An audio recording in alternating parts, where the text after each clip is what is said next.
Hello दोस्तों, smart education GDR में आपका स्वागत है। मैं आपका दोस्त एचआर पुष्पम। दोस्तों, इस यूट्यूब चैनल को आपके द्वारा बहुत ज़्यादा पसंद किया जा रहा है, आपको समझ में भी आ रहा है, आपको पढ़ाई अच्छी भी लग रही है। इस वजह से ये वीडियो सीरीज़ कंटिन्यू रहेगी। और मैं आपको बता दूं, ये तो शुरुआत है। अगर वास्तव में आप इंटरेस्ट के साथ अगर देखते रहे तो आपको इंग्लिश का पूरा नॉलेज हो जाएगा। देखिए, दो बातें होती हैं, एक होती है इंग्लिश बोलना और एक होता है इंग्लिश सीखना। अगर आप इंग्लिश बोलना चाहते हैं तो मैं कहता हूं कि इंग्लिश बोलना बड़ा आसान है। महीने 2 महीने में अंग्रेजी, ज़्यादा से ज़्यादा 3 महीने में अंग्रेजी बोली जा सकती है। और उसके लिए आपको ऑफलाइन क्लास में एक अच्छा स्पीकिंग ओरिएंटेड एटमॉस्फेयर चाहिए। आसानी से आप इंग्लिश बोलना सीख सकते हैं। और इंग्लिश सीखना थोड़ा सा अलग है। इंग्लिश सीखने में क्या होता है कि आपको बहुत ज़्यादा डीप स्टडी करना होता है। बोलने के लिए आपको कुछ ज़रूरी चीज़ें बोलना होता है। लेकिन जब आप ग्रामर की बात करते हैं तो ग्रामर में आप मान के चलिए कि भाषा की विशेषज्ञता जब हासिल करना चाहते हैं, उसके लिए हमें बहुत डीप स्टडी करना पड़ता है। उसके लिए जब हम आर्टिकल भी जैसी छोटी चीज़ भी पढ़ते हैं, तो उसके लिए भी हम पूरा आर्टिकल की डिटेल स्टडी करते हैं ताकि कुछ छूट ना जाए।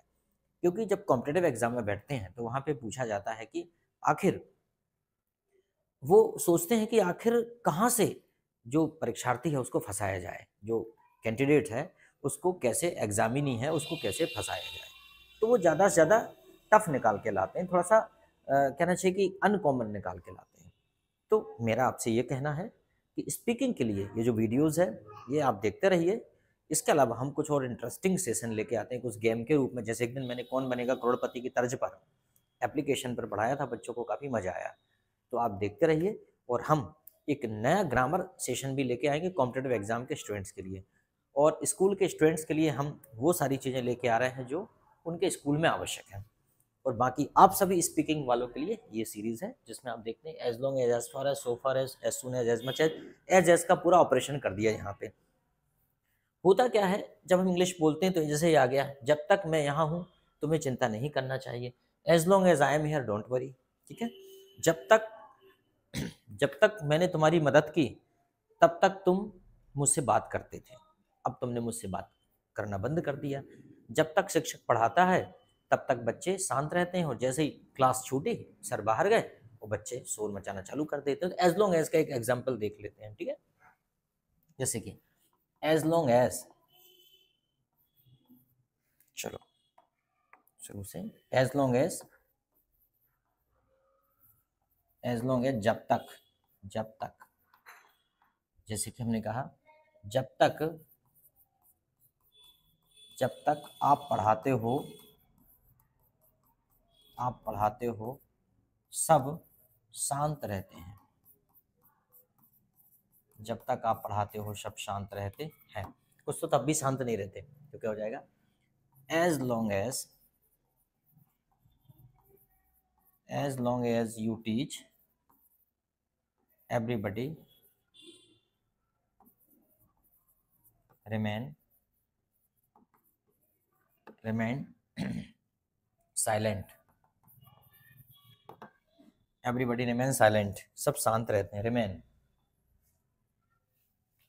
जब तक तुम पढ़ाते हो सब शांत रहते हैं। As long as you teach everybody remain silent.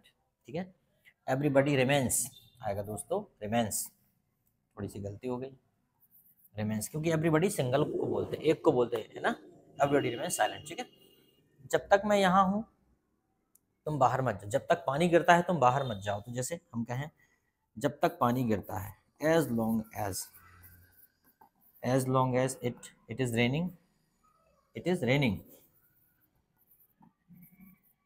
Don't don't go out. जब तक बारिश होती है बाहर मत जाओ। As long as it is raining don't go out. तो समझ में आ गया एज लॉन्ग एज का मतलब क्या होता है। जब तक है जॉन, as long as there is life. जब तक है आश, as long as there is hope. ठीक। उसके बाद एज फॉर एज, इसका मतलब होता है जहां तक। क्या होता है, एज फॉर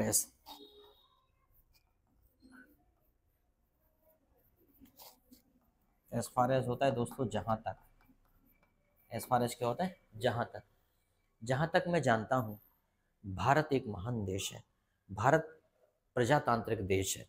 मान लो जिसको भारत का नहीं है, जिसको नहीं पता, तो उससे पूछा जाए कि भारत के बारे में आप क्या जानते हो, तो वो यही कहेगा ना, as far as I know, जहाँ तक मैं जानता हूँ, as far as I know India is a democratic, India is a democratic country. As far as I know India is a democratic country, जहाँ तक मैं जानता हूँ तुम बहुत ईमानदार हो, ठीक है। जहाँ तक ये भी बोल सकते हैं, as far as the question of,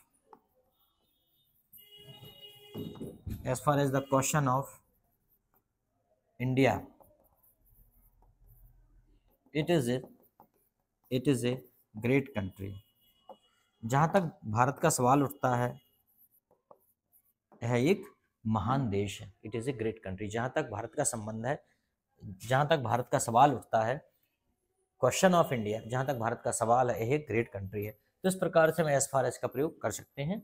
जहाँ तक है इसका मतलब जहाँ तक मैं जानता हूँ, जहाँ तक देश का संबंध है, जहाँ तक देश का सवाल है, जहाँ तक देश का सवाल उठता है, ये सारी बातें आप कर सकते हो, ठीक है। बस इतना करना है। As far as I know, जहाँ तक मैं जानता हूँ। As far as the question, जहाँ तक देश का सवाल है। As far as the question arise, जहाँ पे सवाल उठता है, ठीक है। As far as India is concern, जहाँ संबंध की बात होती तो कंसर्न, कंसर्न, ठीक है। ये 3-4 शब्द आप प्रयोग करते जाएंगे और बनाते जाएंगे। इसके बाद आता है दोस्तों हमारा सो फार एज। इसका मतलब भी वही है, इसका मतलब भी वही है जो एज फार एज का है। इसका मतलब भी वही है, जहाँ तक। बस थोड़ा सा हम इसके थ्रू सेंटेंस एक तो बना लेते हैं। सो far as, so far as, इसका मतलब भी वही है, जहाँ तक। So far as, so far as I am of the opinion, अपन कहते हैं जहाँ तक मेरी राय है। So far as I am of the opinion, जहाँ तक मेरी राय है, आपको डॉक्टर से सलाह लेनी चाहिए।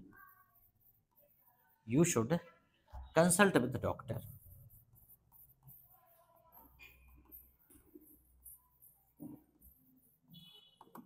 सो far as I am of the opinion you should consult with doctor, जहाँ तक मेरी राय है, आपको डॉक्टर से सलाह लेनी चाहिए, ठीक है।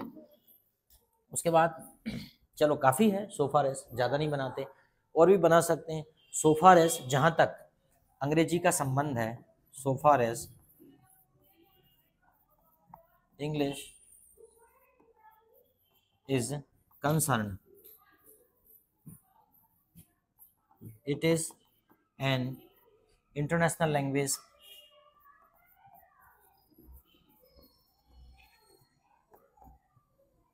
Language it is an international language. So far as English is concern, it is an international language, जहाँ तक इंग्लिश का संबंध है, यह अंतर्राष्ट्रीय भाषा है, ठीक है। उसके बाद आता है दोस्तों एज सून एज। इसका मतलब क्या होता है बताइए? जितने जल्दी। क्या होता है एज सून एज का मतलब? जितने जल्दी, जितने जल्दी हो सके आ जाओ जितने जल्दी हो सके सीख जाओ। तो क्या हो जाएगा? As soon as possible, as soon as possible you come, as soon as possible you come, जितने जल्दी हो सके आ जाओ। As soon as possible you go, जितने जल्दी हो सके जाओ, जितने जल्दी हो सके खेलो। तो चूंकि एज सून एज की जगह पर अगर और भी कुछ लगा दिया जाए, जैसे कि एज, जैसे अगर ये लगा दिया जाए as white as, as white as, तो इसका मतलब होता है कि जैसा वैसा, जैसे कि दूध सा सफ़ेद, तो हम बोलेंगे एज वाइट एज मिल्क। कई बार ऐसा बोल देते हैं ना, दूध के जैसा सफ़ेद, एज वाइट एज मिल्क। जैसे हमने कहा खून सा लाल, तो क्या हो जाएगा? एज रेड एज ब्लड, खून सा लाल। जैसे हमने कहा कि भैया शहद सा मीठा, तो क्या हो जाएगा? As sweet, as sweet as honey, ठीक है। और जैसे हम बोला कोयला सा काला, लड़का कैसा है भाई, तो क्या हो जाएगा? एज ब्लैक, हालांकि ऐसा किसी का अपमान करना नहीं है, एज ब्लैक एज कोल। वो तो मैं एक आपको बता रहा हूँ कि कैसा, कोल, कोयले सा काला, ठीक है। और ठंडा एज कूल एज आइस, तलवार सा तेज, एज शार्प एज स्वार्ड, तलवार सा तेज, तो ऐसा कर सकते, ठीक है। तो समझ में आ गया कि हम कितने प्रकार से एजेस का प्रयोग कर सकते हैं। एज फॉर एज के बीच में, सॉरी एज सुन एज के बीच में हमने as great as thick as slow as, ये भी हमने कर लिया। एज फैट एज एलिफेंट, हाथी से मोटा भी कर सकते हो। एज मच एज का मतलब होता है जितना ज्यादा। एज मच एज का मतलब क्या होता है दोस्तों? एज मच एज, इसका मतलब होता है जितना ज्यादा, जितना ज्यादा। एज मच एज जितना ज्यादा, तो क्या होता है? जितना ज्यादा हो सके पानी पियो, जितना ज्यादा हो सके पानी पियो। डॉक्टर बोलता है कि भाई पानी पियो जितना ज्यादा हो सके, drink water as much as possible. काम एज वेल एज का मतलब होता है और भी, एज वेल एज का मतलब होता है और भी, तो क्या हो जाएगा? Ram Lakshman went to forest, ये कई बार बोलते हैं,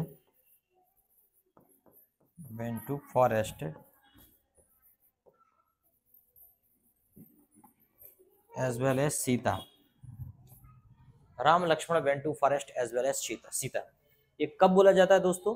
जब हम कोई बात पूरी करना चाहते हैं लेकिन लास्ट का कुछ छूट रहा है, तो हम एज वेल एज लगा के उसे जोड़ देते हैं, ठीक है।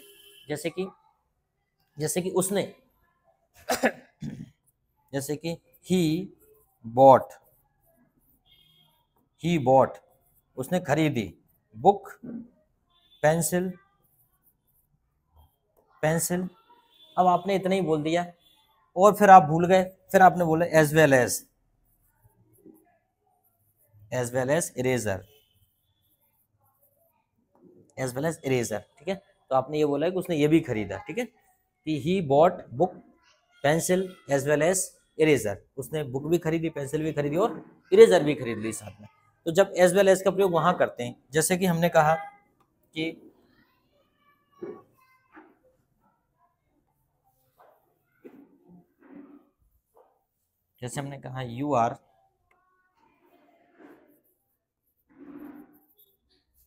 यू आर लेजी, फिर याद आ गया कि तुम्हारा भाई भी तो वैसा ही है, एज वेल एज योर